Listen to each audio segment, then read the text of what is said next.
presidente do Senado, Davi Alcolumbre, deve apresentar uma proposta alternativa ao projeto de lei da anistia. Repórter André Anelli chegando mais uma vez aqui com a gente. É uma ideia de reduzir a pena dos executores, os atos de 8 de janeiro, os mandantes seriam beneficiados também? Qual que é a ideia que vem surgindo a partir de agora, André? Inicialmente não, viu, Tiago? O projeto preparado pelo presidente do Senado, Davi Alcolumbre, com o apoio do presidente da Câmara, Hugo Motta, não deve beneficiar o ex-presidente Bolsonaro e nenhuma das demais autoridades acusadas de tentativa de golpe de Estado. A medida tem o foco de reduzir apenas as penas dos condenados pelos atos de 8 de janeiro de 2023 que resultaram nas depredações dos prédios dos três poderes. Para atingir esse objetivo, o projeto pretende diferenciar os mentores e financiadores daqueles que depredaram sem que tivessem algum tipo de meio de provocar um golpe de Estado. Nesse último caso, o dos vândalos, as penas seriam reduzidas de 1/6 a 2/3. Numa espécie de contrapartida, seriam aumentadas as penas para os mentores, que seriam as autoridades. Mas a medida não teria nenhum efeito sobre Jair Bolsonaro e nem sobre o entorno dele, por conta do princípio jurídico de que não é possível retroagir para prejudicar o réu, apenas para beneficiá-lo, o que não seria o caso. Dessa forma, o texto serviria apenas para determinar penas maiores a eventuais futuros casos de tentativa de golpe.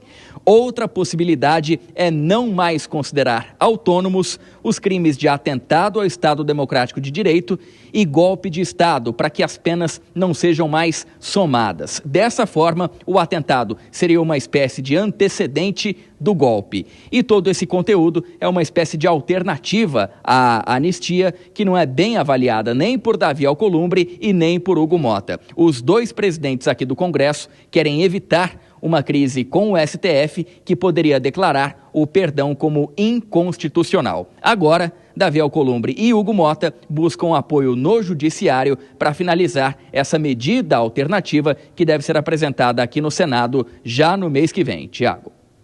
As conversas, essas negociações.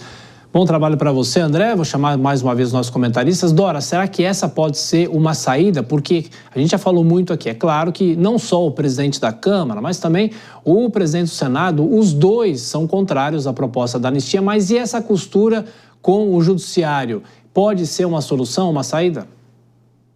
Pode sim, porque o próprio presidente do Supremo Tribunal Federal, o ministro Luiz Roberto Barroso, disse ter uma entrevista nesse fim de semana, acho que foi no Globo, dizendo que, olha, a solução seria o Congresso mudar a lei. Se o Congresso mudar a lei, aí, assim, o Supremo tem condição de abordar esse assunto de uma outra maneira, mas com a lei da maneira como está, não tem jeito. Então, pode ser, sim, a construção de um caminho. Agora, vai ser interessante a gente ver o quanto era verdadeira aquela alegação dos bolsonaristas de que, na verdade, eles faziam esses gestos para livrar de punições, segundo eles, injustas, pessoas que cometeram crimes de menor importância. Porque, da forma como está posto, como nos relatou o André, isso exclui o ex-presidente Jair Bolsonaro e toda aquela cúpula do governo que está implicada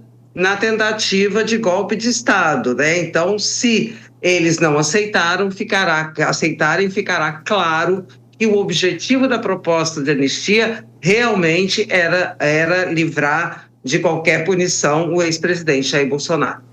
E, Vilela, no ponto de vista jurídico, claro, é aceitável que se costure uma saída entre o Congresso e o próprio Supremo para evitar qualquer decretação de inconstitucionalidade? Isso é louvável, pelo menos do lado do Judiciário? O Judiciário aceita conversar direto com o Congresso?